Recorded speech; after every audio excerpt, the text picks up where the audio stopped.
equated. So we go on. Do we hesitate? We go to the next page. Do we hesitate to give Elohim or to pay our debts because we're covetous?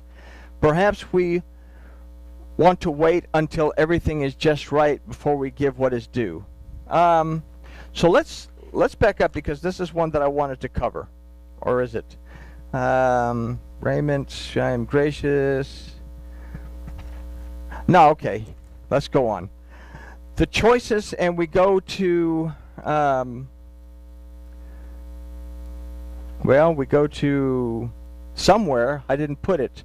Let's consider Shemot 24, 18, and 19. This is what we're going to do. You shall not offer the blood of my sacrifices with leavened bread, neither shall the fat of my sacrifice remain until morning. The choicest first fruits of your land you shall bring into the house of Yahuwah your Elohim. Don't boil a kid in its mother's milk. What does this have to do with anything? It says, don't bring the sacrifices with leavened bread. Don't allow the fat of my sacrifice to wait until the morning. The choicest fruit of your land, you bring them to the house of Yahuwah your Elohim.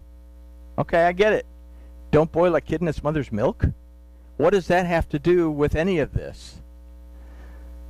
So the rabbis in their wisdom decided that you can't eat a cheeseburger. Don't cook meat with milk. When we are offering our gifts to Yahuwah, or when we are dealing in our affairs, we must do so without waiting too long to make sure everything is perfect. Oftentimes, things will never be perfect. So let's consider this in the light of the phrase, you shall not see the kid in its mother's milk. The word for seethe is bashal, which can mean to cook, but more specifically means to ripen something or to bring it to a finished state. So if we consider ripening a calf or making it in a completed state of being, we consider waiting for the calf to be weaned. So what this verse is saying is, bring the first fruits to Elohim when they are due. Don't wait for the calf to be weaned. If you are responsible for doing something, don't wait till the last minute. Okay? Or don't wait until you think it's ready. There's always something that you can do. Likewise, shall you do with your oxen and with your sheep. This concept takes us back to 22:30. Likewise, you shall do with your oxen and with your sheep. 7 days it will be with his mother. On the 8th day you shall give it to me, whether it's weaned or not. Okay? Don't wait to wean a calf from its mother's milk. Devarim 14:21 takes us further in that we're not to hesitate to feed the hungry, nor are we to hesitate in buying or selling when the time is right.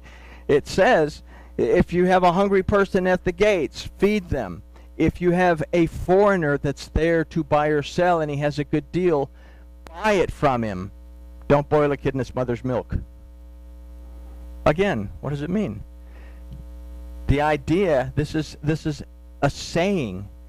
Don't wait until the calf is weaned. Don't put off doing something that you're supposed to do because you don't feel that the time is perfect for you to do it. There we go.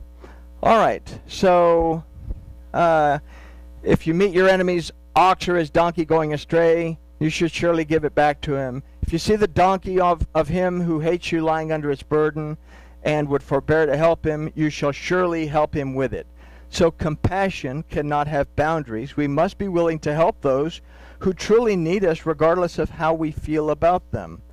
We have to bear in mind that even though a thank you does not come from those that we don't get along with, the thank you comes from Elohim.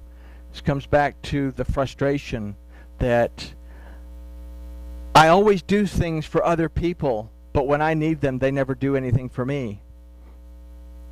I do things for other people without expecting anything in return.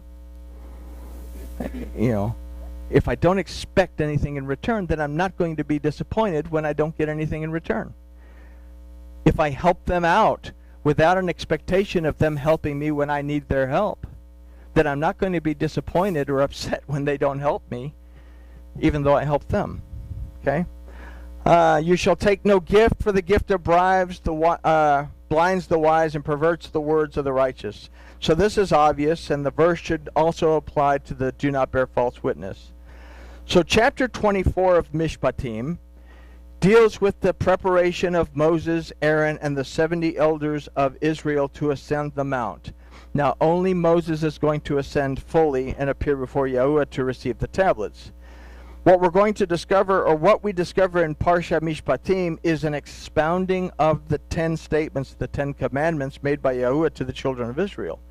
The choice that we have to listen and do as Yahuwah our Elohim has said, or to depend on someone else to hear for us and relay the information, is our choice.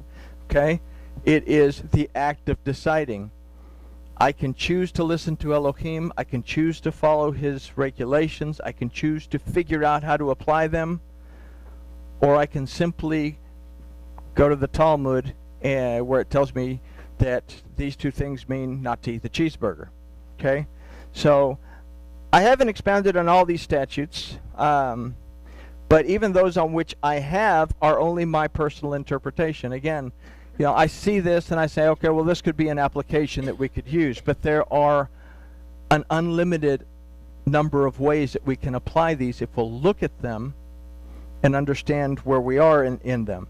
So I'm going to give you this booklet for you to use as a guide and to take the time to interpret it for yourselves during your time with Yahuwah Elohecha. That is your Elohim, personal, intimate time. The Torah portions that follow are Teruma, Tetzaveh, and Kitisa. Okay? They're going to have more statutes such as these, but they're going to deal more specifically with the tabernacle and its utensils, the garments for the Levites, and the Kohanim. Okay?